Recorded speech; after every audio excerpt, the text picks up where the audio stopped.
setelah dihajar 7-0, harusnya semua pemain itu ngaca. Jadi mereka punya tanggung jawab moral untuk segera bangkit.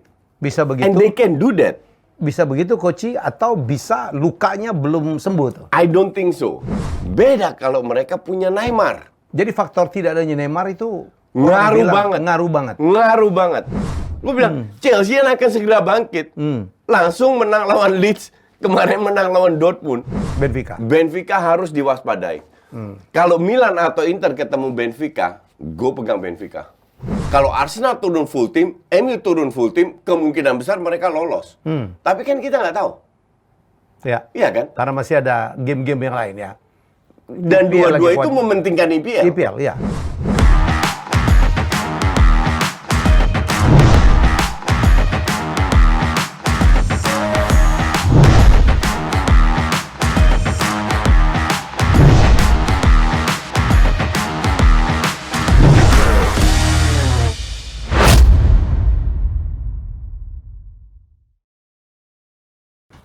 Oke, minum dulu. Saya tahu, saya banyak dibully, saya posting, silakan bully saya. Saya baik-baik saja ya, sorry. Jadi, jumpa lagi di acara saya dengan saya dan Coach. Kita mungkin nggak tahu ya, sependapat atau enggak. Nggak ada masalah juga lah, kita berbeda juga nggak apa-apa. Jadi kekalahan MU saya pikir wajar lah ya. Nggak mungkin orang mau menang terus ya, Coach ya. Memang kalah 7-0 memalukan, tapi gue pakai kalimat dia nih. Lo mau kalah 0-1, 0-7, 0-30, mau 1000-0, tetap cuma hilang 3 poin.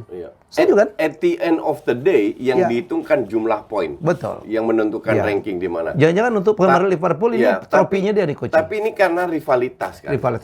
Karena rivalitas dan belum pernah kalah 7 sebesar itu. Ditambah tren MU lagi naik, jadi ekspektasi orang itu tinggi sekali. Semua terutama fans MU. Apakah Liverpool bisa menahan? Karena kalau kita lihat babak pertama, walaupun Liverpool unggul, nggak unggul secara permainan. Unggul dari sisi skor. Dan MU menunjukkan berapa match terakhir on fire di babak kedua. Betul. Babak Coming pertama from behind. Babak kedua selalu ngejar. Termasuk lawan Barca ya? Termasuk lawan Barca. Lawan Leicester, lawan West Ham. Ternyata tambah jeblok di babak kedua. Jadi banyak hal yang tidak diekspektasi oleh fansnya, oleh fans netral. Sehingga ya ini mengejutkan. Ini mengejutkan. Sebenarnya ini cuma jadi bahan bulian fans-fans non-MU aja. Untuk seru-seruan. Gue pun ikut-ikutan. Biar seru aja. Dalam arti seperti yang gue selalu bilang, ini tren MU meningkat, absolutely. Semua orang ngakuin dong. Tapi it goes ups and down. Ada serinya, ada kalanya, terus berapa kali menang lagi, seri kalah, berapa menang. Karena ini first year, ini tahun first year-nya untuk Ten Hag. Untuk beradaptasi dan lain-lain. Jadi untuk gue sih nggak ada yang harus dikhawatirkan. Karena kalau kita lihat, seandainya ini pelatihnya Rangnick atau Ole atau Mourinho, pasti udah hashtag Mourinho out, Ole out, Ten Hag out. Ada nggak Ten Hag out? Nggak ada. Bahkan pandit-pandit luar yang sangat kritis, yang selalu kritik kayak Neville, kayak apa, mereka percaya semua. Ten Hag akan mengangkat tim ini lagi. Fans-fans garis keras di Inggris, di luar Inggris, nggak ada satu yang keluarkan hashtag Ten Hag out. Kenapa? Karena Ten Hag sudah membangun kredit, sudah membuktikan dalam 6 bulan bahwa terseok-seok awal, pelan-pelan naik, dan fansnya juga bisa lihat, semua orang bisa lihat permainan yang ditunjukkan MU itu mungkin sudah lama mereka nggak ngelihat. Bahwa mereka bermain dengan sebuah sistem dan kemenangan itu bukan kebetulan. Jadi benar-benar menang karena sistemnya yang bermain. Siapapun yang cetak gol. Maka dari itu kekalahan ini yang begitu telak, ini keras. Ini jatuhnya itu fans MU itu sangat keras, sangat kecewa, pukulan itu sangat kerasa lah. Dari seorang pelatih yang digadang-gadang atau disayang akan bakal jadi nextnya Ferguson, yang akan membawa kejayaan MU. Tapi gue bilang, gue sebagai fans netral, non-MU, non-Liverpool, gue bilang, ya memang ini pukulan telak, tapi justru gue melihat banyak sisi poin yang positif. Karena kalau gue jadi Ten Hag, tiap kali sebelum pertandingan, gue suruh nonton itu match. Lihat lu hampir semua pemain bikin kesalahan. Yes. Hampir semua pemain jelek. De Gea yang selalu menyelamatkan lawan Leicester babak pertama, lawan West Ham kemarin, out De Gea. Gol pertama dia nggak gerak. Gol ke-7 itu lucu. Beberapa gol memang bukan salah dia. Golnya salah. Kalau gue bilang juga harusnya dapat. Tapi ya, De Gea juga manusia. Iyalah, ada off-nya orang. Pasti ada off-nya. Dan itu kemarin benar-benar off day. Untuk hampir semua pemain Setuju. off day. Setuju. Maka dari itu positifnya di situ. Jangan sampai terulang lagi nih, lihat kesalahan kalian nih. Jangan dan harusnya, kecuali kalau lu 3-4 match beruntun kalah kayak begini. Nah, then you have to worry. Itu baru alarm. Iya, itu baru alarm. Dan sebagai pelatih, kok bisa kayak begini? Tapi nanti malam ketemu Betis, Wah, itu gua agak worry tuh, Coach. nggak usah lihat skor. Kalau gue bilang jangan lihat skor dulu, karena masih ada leg 2. Ya. Dari permainan, kalau udah bagus lagi selama 90 menit, mereka menguasai, mereka create chances. Selesai lagi ya. Mungkin mereka kurang beruntung dengan cetak gol.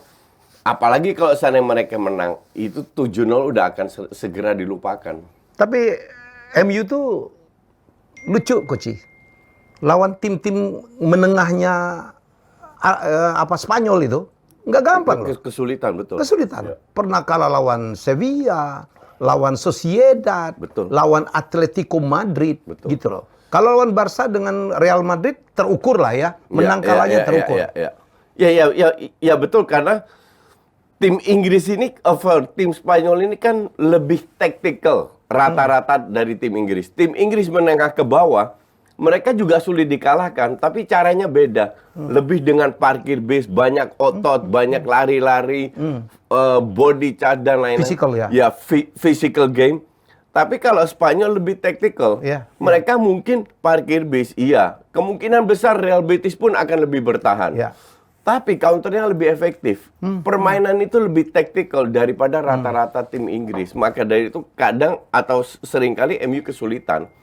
Cuman setelah dihajar 7-0, harusnya semua pemain itu ngaca. Harusnya mereka melihat pertandingan lagi berkali-kali. Ya.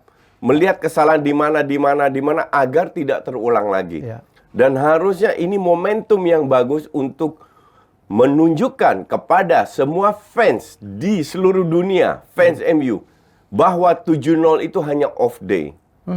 Jadi mereka punya tanggung jawab moral untuk segera bangkit. Bisa begitu. And they can do that. Bisa begitu, Coach, atau bisa lukanya belum sembuh tuh? I don't think so. Karena kalau ngelihat Ten Hag ya. Ya, gue tahu Ten Hag harusnya bisa mengatasi ini. Dan Ten Hag juga tidak menyalahkan 1-2 pemain. Tidak menyalahkan pemain dia. Dia menyalahkan tim. Kalian tidak bermain seperti Man United harusnya bermain. Beda dengan seorang Mourinho ya. Beda yang suka sebut mempermalukan nama. pemainnya sendiri. Kalian tidak bermain seperti yang kita sudah lakukan. Kalian tidak menjalankan instruksi. Dan itu memang kelihatan. Gue kadang bayangin kalau gue seandainya jadi Ten Hag, gue berada di pinggir lapangan, nggak bisa yang kita lakukan juga apa-apa. Kalau pemain lu tiba-tiba off semua ya. Tiba-tiba defense-nya jelek, tiba-tiba itu you cannot do anything. Sebagai pelatih sama kayak peluang di babak pertama Rashford dapat bola persis di kakinya, dia passingnya pelan. Ya mau gimana kita sebagai pelatih? Ya kan? Pelatih itu bertanggung jawab dengan tactical untuk menahan kalau mereka menyerang dari sisi mana strategi. Cuman kalau eksekusi di lapangan itu udah pemain. Nggak jelas, itu udah pemain. Tapi kan Ten Hag sudah membuktikan bahwa dengan sistem dia itu berhasil. Hanya dalam satu match ini gagal total. Jadi untuk gue juga bilang nggak ada masalah. This is just an off day. Kalau cuman gue happy aja sih kalau 7-0. Iya lah, gue tahu lah lu makin lu perlu jaket nggak ya? Kayaknya dingin banget di atas. Orang itu lupa. Orang lupa bahwa Arsenal itu masih di pucuk. Gajahnya masih ngopi santai ngelihat yang di bawah berantem. Ya segitunya lah. Ini kita bicara popularitas ya. Iya, saya ingat banget era Ferguson itu ada gerakan namanya MU, Anything But United. Semua orang benci MU. Iya. Kemarin orang nunggu lah begitu. Iya. Coach, kita harus inilah ya, orang semua mengakuin bahwa setelah Piala Dunia, MU adalah tim terbaik. Iya. Dari rekor apapun. Iya. Dan Ten Hag adalah coach terbaik. Iya. Persentasenya segala macam. Untuk di tahun pertama, gila loh. Jadi untuk tahun pertama ini prestasi luar biasa. Jadi saya bilang ya sudah lah. I agree. Dan gue sebagai ini, gue sedih karena kalah boleh dong, tapi nggak 107 kali. Nggak seperti ini. Itu sudah terjadi. Tapi Koci, menurut gue ya sebagai fans sejatinya MU, seneng juga gue gini. Ini udah terlalu takabur pemain MU. Iya. Betul. Menangnya banyak banget, bisa ngalahin Barca, bayangin. Iya. Itu kan gila gue bilang. Sebenarnya bukan hanya fansnya, bukan pemain MU, tapi fansnya juga. Fansnya itu sekali-sekali digamparin gitu ya. Iya. Ini bola tau nggak? Iya, betul. Menang kalah biasa. Betul. Nih gue kasih tahu lah ya. MU dibantai Liverpool 7-0. Tapi Liverpool malu tau nggak? Dibantai oleh Madrid di kandang. Iya. 5 gol tanpa balas. Babak kedua. Tapi Barca, ya Real Madrid nggak menang lawan Barca. Kalah lawan Barca di kandang Madrid. Tapi Barca dikalahkan oleh MU. Iya. MU dikalahkan Liverpool, jadi muter aja. Jadi untuk bola itu, jadi gitu. sepak bola itu kembali lagi, ini bukan matematika. No.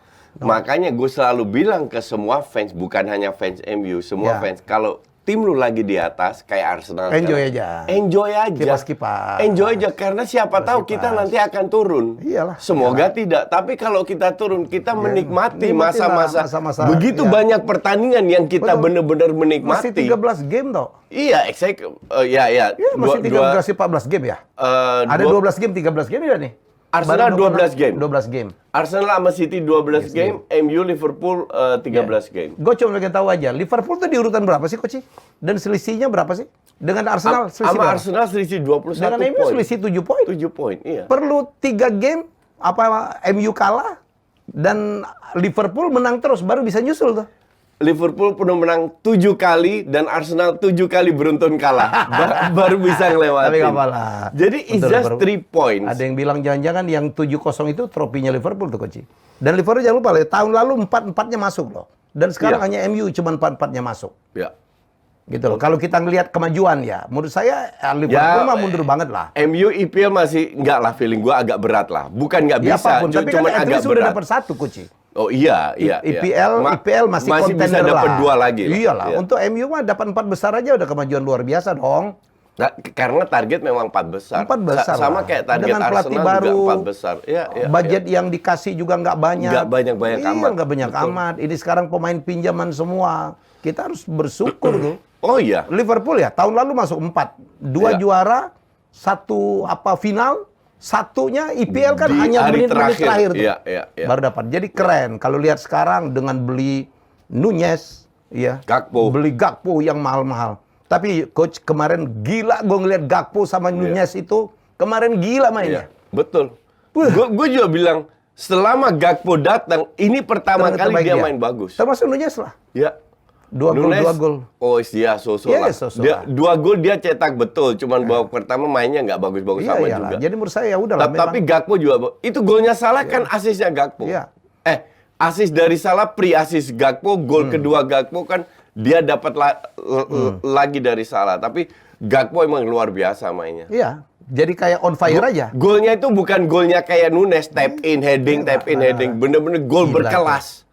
Iya. Golnya Gakpo. Kan kadang-kadang ada pemain yang off day, kalau lagi on, apa aja masuk, coach. Iya, betul. Kayak NKT lawan MU. Betul. Orang dia berdiri doang, bola kena kaki dia ngegol. Betul. That is football. This is football. Itu enjoy aja lah. Iya. Jadi saya udah terlatih, menang kalah biasa. Kalau mempertanyakan Mas Helmi pindah aja, nggak bakal gue pindah. Ya enggak lah, ngawur. Ya, apalagi pindah ke Liga 1, enggak lah. Gitu. Ya, jadi menurut saya, oke. Inilah hebatnya football. Yang penting kita saling respect, ya kan? Iya. Kalau kita lagi menang, wajar aja dong kita celebrate. Iya, iyalah. Ya, susah amat. Enjoy the game. Betul. Halo Arsenal. Oh, tinggi banget. Enjoy sambil gajahnya sambil di atas ngopi, ngelihat yang di bawah ribut. Tapi jangan lupa loh, untuk Arsenal masih ada 12 game. Anything can happen. Anything can happen. MU itu tinggal lawan beratnya lawan Chelsea doang. Gue juga sama bilang Spurs, ya? Betul, ya? Gue juga bilang. Tapi justru di IPL itu mereka kalah tim-tim besar itu kalah lawan tim menengah ke bawah. Itu hebatnya IPL. Ini nggak bisa diprediksi. Berapa kali MU kalah lawan tim ranking 18, 19, 20? Sering kali kan? Lawan Brentford. Hampir tiap tahun, iya. Dan gue masih inget dulu lawan Huddersfield, lawan apa, itu sering kalah. Lawan tim-tim papan bawah lah. Itu harus diwaspadai. Tapi gue juga bilang, untuk fans Arsenal, jangan sombong. Arsenal Anything can happen. Masih lawan City, masih lawan Chelsea, Liverpool, sama Liverpool. masih lawan Chelsea. Ya. Anything can happen. Anything can happen loh. I mean, just enjoy aja. Iyalah. Enjoy every week selama kita di atas itu, kita harus enjoy. Ya, jadi Big Six itu yang aman itu Nggak ada. ya cuman MU lah, tinggal 1-2 tim besar. Lawan City udah pernah, lawan Arsenal udah pernah. Tapi lawan Liverpool. itu bukan jadi parameter. Iya. Tapi kan ini salah satu lah, coach. Di atas kertas. Di atas kertas iya. gitulah. Jadi menurut saya sih masih rame ini. Iya. Masih rame. Termasuk Chelsea kan seperti yang lu bilang udah Iya. mulai Bangkit. pelan-pelan bangkit. Dan Liverpool pelan-pelan bangkit nih. Iya. Siapa sangka Liverpool mainnya segitu bagus abis dibantai oleh Real Madrid? Iya, tapi kita lihat juga apakah Liverpool bisa konsisten. Iya. Belum tentu juga. Inilah menariknya bola. Oke, enjoy biasa-biasa aja. Salam 7-0. Oke, Koci. Jadi kita ke UCL nih ya. Iya. PSG lagi-lagi dengan duit banyaknya Ya, tidak lolos. Iya, nggak heran. Nggak heran. Nggak Kan lu heran. selalu bilang, nggak bisa lah. Nggak ada fundamentalnya ya. Iya. Jadi ada fundamentalnya. gini, punya duit itu bagus. Iya. Semua tim pengen duit banyak. Perlu duit. Sesimpel itu. Iya. Oke. Tapi di dalam olahraga, terutama sepak bola, duit itu harus ada korelasinya, harus berjalan barengan Oke. dengan filosofi, dengan sistem. Oke. Nah, ini mereka nggak punya. Jadi, gue rasa yang PSG punya sporting director kan, Luis Campos yang diambil dari klub apa, dari Sevilla kalau nggak salah. Dia ambil Luis Campos. Memang Luis Campos ini CV-nya cukup bagus lah. Cuman pembelian pemain, feeling gue ini masih di tangan Nasser. Jadi Nasser ini ya apa ya, tipikal leader yang suka show off. Mungkin dia juga pikirkan sisi komersial, karena kalau Anda sebagai owner atau CEO beli Messi, punya Mbappe, beli Neymar, beli Ramos, beli Hakimi, you name it lah. Ini kan duit semua, merchandising. Ya. Kaosnya kan laku semua. Beli Donnarumma, itu kan duit semua lah, income semua yang datang. Semuanya bintang. Ya. Cuman jangan lupa juga bahwa sepak bola ini olahraga 11 lawan 11. Diperlukan chemistry. Bukan 5 lawan 11 gitu loh. Jadi pada saat pemain lainnya itu jomplang dan ini terjadi di PSG, lu nggak akan kemana-mana. City duit minyak juga, tetangganya spend gila-gilaan juga. Tapi City ada duit, ada sistem, ada pelatih yang bisa menjalankan itu. Jadi chemistry-nya cocok. Walaupun tidak menang UCL, tapi mereka 4 kali juara dari 5 tahun terakhir. Di Liga nomor 1 ya? Iya, dan selalu bisa perform. Ngerti nggak? Kalau kita masuk final, kalau nggak juara, tapi kan sebuah performance juga. Iya kan?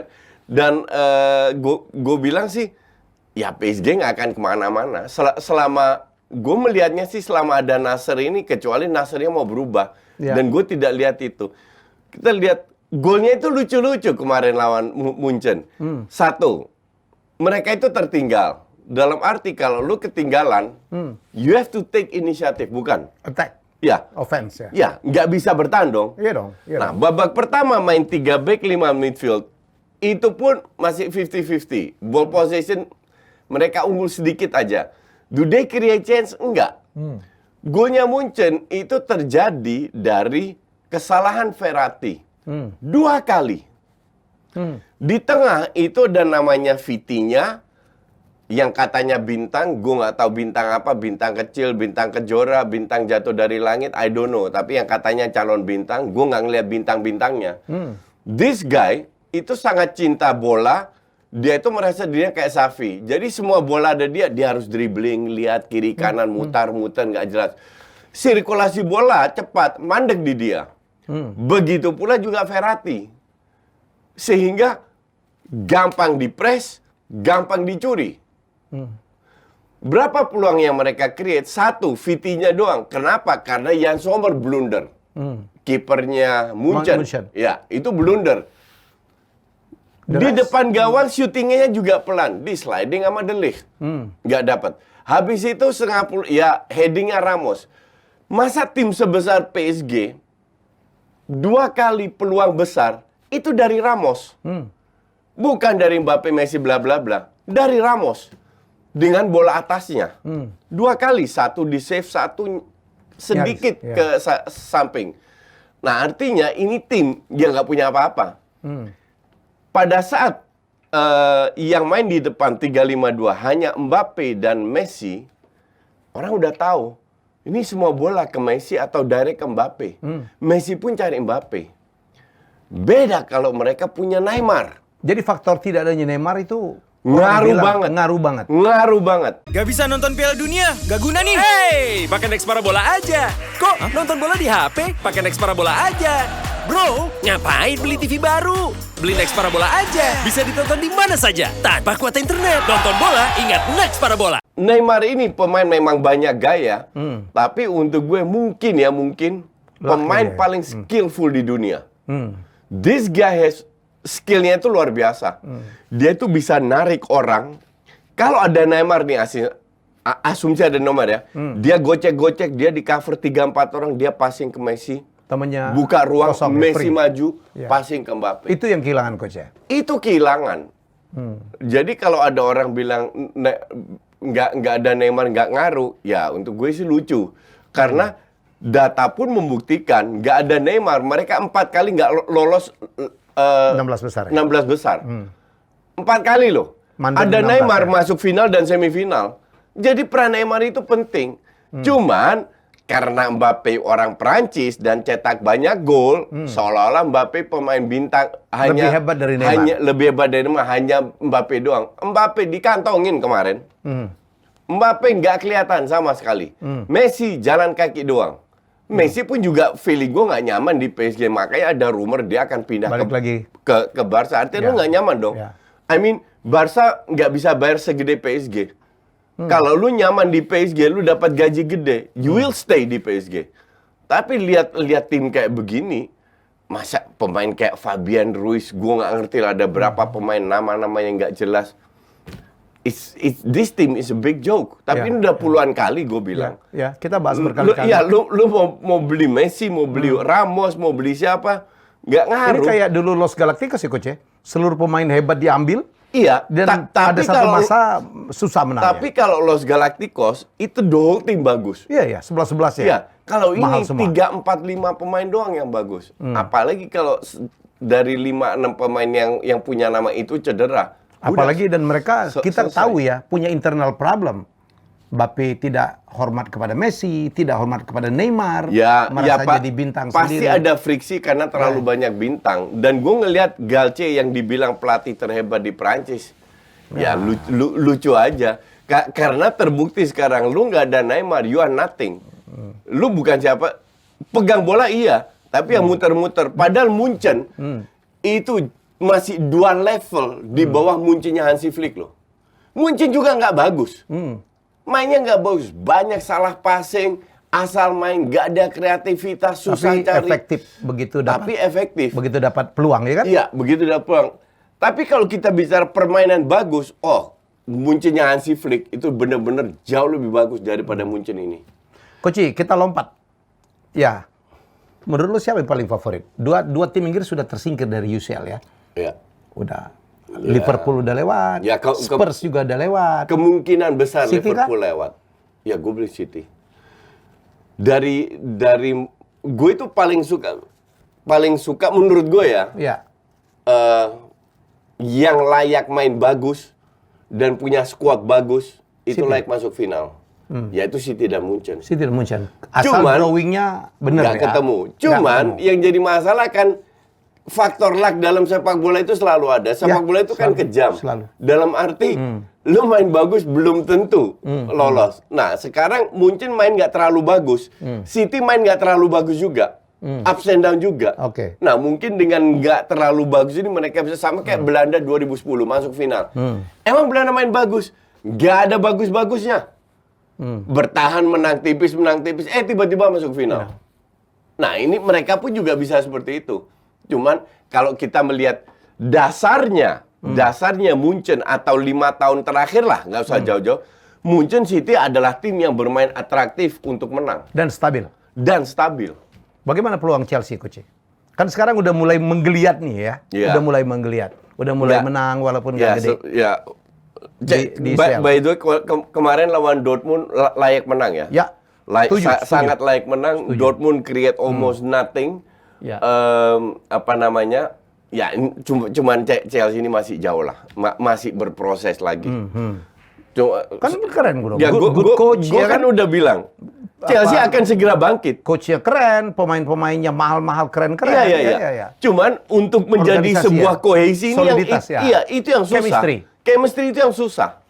Gue bilang Chelsea yang akan segera bangkit. Langsung menang lawan Leeds, kemarin menang lawan Dortmund. Jadi sama kayak MU, trennya ikan naik, tapi nanti ada kalah serinya juga. Nggak mungkin menang terus. Tapi trennya akan naik. Maka dari itu orang bilang Potter out. Enggak, Potter stay. Potter ini cocok, cuman Bully-nya aja nggak jelas. Bully-nya yang nggak jelas dikira ini baseball di Amerika dikasih segambreng pemain terus langsung baseball. Nggak bisa. Ini sepak bola. Gue juga bingung nih financial fair play-nya kayak apa Chelsea ya? Atau karena dia berhasil menyelamatkan dari Abramovich ya? Dari Roman. Dia harus dapat banyak income aja nanti. Jadi sebenarnya menang Champions League is a must. Karena yang gue baca kalau seandainya dia nggak masuk Champions League, dia akan kena denda financial fair play. Kan dia dianggap berjasa nih, waktu IPL ngeluarin Roman ya untuk nggak boleh pegang Chelsea. Tapi Chelsea. financial fair play itu kan UEFA bukan Inggris. Berjasa untuk Inggris iya mungkin. Kalau ini kan UEFA. Siapa tahu main mata ya. Enggak lah, feeling gue sih enggak. Semua ada aturan yang tapi jelas. Barca kan kena, coach, kan nggak boleh beli pemain. Bukan. Kecuali penghasilannya berapa dari jual pemain ya kan? Iya. Dan bukan penghasilan dari jual pemain, penghasilan in general. Ya sekarang dia butuh 179 ya. Ya, kayak gitu. Itu Tebas yang bilang. Cuman tahun lalu pun demikian, Barca nggak boleh beli, gaji harus diturunin bla bla. Buktinya beli juga kok. Buktinya selalu ada celah dalam aturan yang bisa dimanfaatkan. Ada loophole. Ada loophole. Dan tahun ini pun gue yakin Barca akan beli pemain. Mau Tebas ngomong apa aja mah hak dia. Gitu.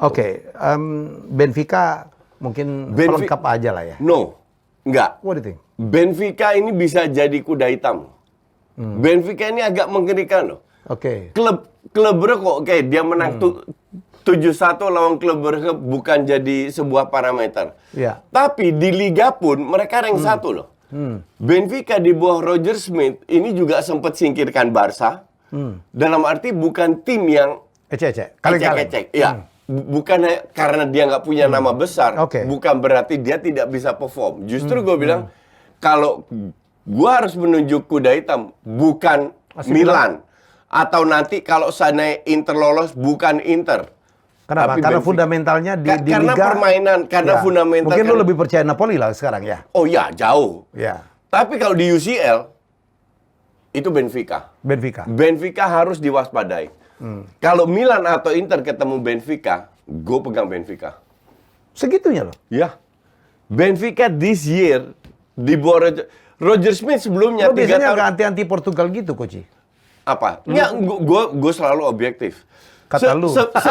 Sebelumnya itu Roger Smith pegang 3 tahun di PSV. Dan gue bilang dia gagal di PSV. Somehow dia pindah ke Benfica. Benfica jual Nunes, jual beberapa pemain. Tapi bisa perform. Jadi untuk gue sih, ya Roger Smith di Benfica berhasil. Nggak berhasil di PSV, tapi berhasil di sini. Sejauh apa kita nggak tahu. Tapi definitely ini tim yang harus dipertimbangkan. Oke, Coach, kita balik ke Liga Inggris. Lu kan pernah ngomong, kayaknya kalau Newcastle 4 besar, 8 besar pun menurut lu kan agak susah. Dan mulai terlihat ya. Gue bilang ini waktu mereka udah bilang berapa minggu yang lalu tuh. Berapa bulan yang lalu pada saat mereka berada di rank 23 main Eropa, gue bilang enggak, Newcastle ini akan turun ke 69, bahkan nggak akan main di Eropa. Sekarang rank 6 loh. Walaupun kurang berapa dua pertandingan. Bawahnya masih ada Chelsea tuh ya, yang udah pasti naik tuh. Chelsea, Liverpool jangan pernah coret Liverpool. Chelsea dengan skuad yang luar biasa pelan-pelan naik. Itu bisa kegeser dan gue yakin turun. Gue bilang Newcastle tidak akan main di Eropa. Itu pada saat mereka lagi heboh-hebohnya. Orang kan, gue masih inget kita siaran bahas Almiron. Gue bilang Aldiron pemain hebat. Pemain hebat apa? Ini lagi kebetulan dapat angin segar. 2-3 bulan terakhir mana itu Aldiron? Udah nggak ngegolin lagi. Udah nggak kedengeran. Iya kan? Nggak kedengeran. Dan ini nggak ada hubungan juga dengan Cenayang. Ini murni ya pengalaman gue dengan tim-tim kayak begini. Tim yang fundamennya nggak bagus, pelatihnya sistem yang nggak bagus, kebetulan dapat angin segar. Ada begitunya memang ya? Loh, iya. Kembali lagi, dasarnya adalah filosofi. Kalau lu punya tim, tim punya filosofi, mungkin you lose berapa kali pertandingan. Tapi at the end of the day, produknya akan bagus. Sama kayak kita nanam pohon lah. Pohonnya bagus, kita siram, kita pupuk, buahnya akan bagus. Iya kan? Di pabrik juga gitu. Kita bikin sebuah produk, kalau R&D-nya bagus, prosesnya bagus, semua produk hasilnya bagus. Sepak bola juga gitu. Kalau prosesnya semua bagus, kemenangan itu akan datang sendiri. Dan bagus itu gue tidak lihat di Newcastle. Itu udah berkali-kali. Tapi mayoritas dari netizen ngelihatnya hanya skor. Menang, kalah, oh ternyata Newcastle menang. Coach, dibandingkan tahun-tahun sebelumnya betul, jauh. Betul. Tapi jangan terlalu jumawa bahwa mereka akan main di UCL dan Eropa. No, lu akan drop dan terbukti pelan-pelan turun. Kalau Europa menurut lu siapa yang kandidat akan jadi kontender untuk minimal ke final lah? Kan masih ada MU, Arsenal, Juve. Ya 3 itu. 3 itu. Ya. Asal drawingnya benar ya? Asal drawingnya benar dan kita nggak tahu kayak Arsenal sama Arsenal, MU ini sikonya nggak jauh beda. Benchnya nggak terlalu kuat. Mereka mengandalkan 11 pemain. Iya. Kalau ada 1-2 cedera masih bisa di cover. Kalau ada 5-6 cedera di MU atau maupun Arsenal dari start, ini akan kolaps tim ini. Sesimpel itu. Nah, pertanyaan gue kan adalah seberapa penting UEL ini? Contoh, nanti malam melawan Betis, Arsenal lawan Sporting, berapa pemain yang di bangku cadangkan? Apakah turunkan full team atau tidak? Kalau Arsenal turun full team, MU turun full team, kemungkinan besar mereka lolos. Tapi kan kita nggak tahu. Iya kan? Karena masih ada game-game yang lain ya. Dan dua-dua itu mementingkan IPL. Iya. Iya kan? Iya. Jadi sulit untuk dibilang apakah mereka, di atas kertas mereka kontender. Tapi sebagai pelatih, ya kita harus lihat. Untuk pelatihnya ini turnamen penting nggak? Kalau turnamen nggak penting, mereka turunkan subs cadangan. Ya kan? Tapi kalau penting, turunkan full team. Arsenal match terakhir di grup kalah lawan PSV. Lawan PSV loh kalah, karena setengahnya cadangan. Setengah cadangan aja bisa kalah. Nah, kalau mereka serius, turun full team, entah ini di match pertama atau leg kedua, mereka akan lolos. Arsenal kan tinggal dua race doang, IPL sama ini doang. Ya, but still. MU masih 3. Ya, but still namanya cedera kan setiap saat bisa terjadi. Paling enak Juventus dong, tinggal ini doang ya. Ya, Serie A udah nggak mungkin. Ya, tapi Juve kemarin kalah lawan Roma. On off-nya nggak ketulungan ya? On off-nya nggak ketulungan. Gue dengar Pogba udah ditawar-tawar itu, Coach. Siapa yang nawar? Iya, betul. Pulang ambil tuh pemain MU. Iya. Pemain cuman habis ngecat rambut doang. Iya, betul. Kebanyakan ngecat rambut sama cedera nih pemain. Betul ya? Dia itu kena chemical karena pas ngecat rambut itu kan kena chemical. Chemicalnya kena otaknya. Makanya mikirnya udah blur. Oke, Coach. Big Six minggu ini ya di IPL mungkin tidak akan bertemu lawan-lawan hebat ya. Liverpool ketemu Bournemouth di Bournemouth. Leicester ketemu Chelsea di Leicester. Spurs ketemu Forest. Forest kan kuda hitam juga kadang-kadang coach ya. Crystal Palace, Man City, Crystal Palace. Ya Fulham ketemu Arsenal. MU ketemu Southampton. Kalau ngelihat ini coach, dari Big Six yang main di kandang cuma MU nih coach. Iya, cuman semua Big Six main di kandang lawan. Southampton ini rank 20 kalau nggak salah sekarang. Ya. Jadi MU agak favorit. Sekali lagi gue bilang, MU itu sering kalah lawan rank 18, 19, 20. Jadi nggak cuma MU doang dong. Siapa duga? Tim ya. Di Inggris kan begitu. Tim nomor 20 bisa ngalahin atas. Crystal Palace di kandang itu bagus. Iya. Jadi nggak bisa diremehkan. Iya. Dan Fulham pun lagi bagus mainnya. Ini derby London juga nih. Derby London. Dan kita lihat aja. I really don't know siapa. Harusnya sih. Ya. Harusnya semua tim besar ini bisa menang. Apalagi lihat Bournemouth. Bournemouth itu tim hancur banget. Tapi ya. Jadi keunggulan untuk Liverpool. Bournemouth yang rank 20, sorry. Iya. Chelsea ketemu Leicester keras itu kucing. Leicester itu lagi bagus juga. Iya, apalagi mainnya di kandang Leicester. Iya, betul. Ya, ini juga nggak bisa remeh. Derby London ya, Fulham lawan Arsenal. Betul, nggak bisa diremehkan juga. Jadi perebutan siapa Raja London itu, termasuk Arsenal itu sulit kalau ketemu Spurs ya Keci? Enggak lah, kalau Raja London tetap merah. Tetap Arsenal lah. Begitu ngomong itu. At least tahun ini lah. Berkurang objektivitas ya. At least tahun ini, ya dong kita di atas loh. Iya. Kalau lagi di atas tuh ngomong enak. Beludanya enak Koci. Iya. Beludanya kena orang gitu, enak banget tuh kalau lagi di atas. Tapi ngeliat di bawah berantem, kita ngopi. Oke. Menarik. Gue dengar lo dipanggil Erik kemarin nih. Ya. Ketum PSSI. Ngobrol-ngobrol aja. Yalah. Ngobrol ringan, nggak ada yang heavy kok. Ya. Dan nggak ada yang minta gue masuk PSSI, jadi santai aja. Santai aja. Jadi gue masih tetap. Emang kalau diminta mau? Nggak. Jadi gue harus mempertahankan independensi gue. Jadi sekjen gak coach? No.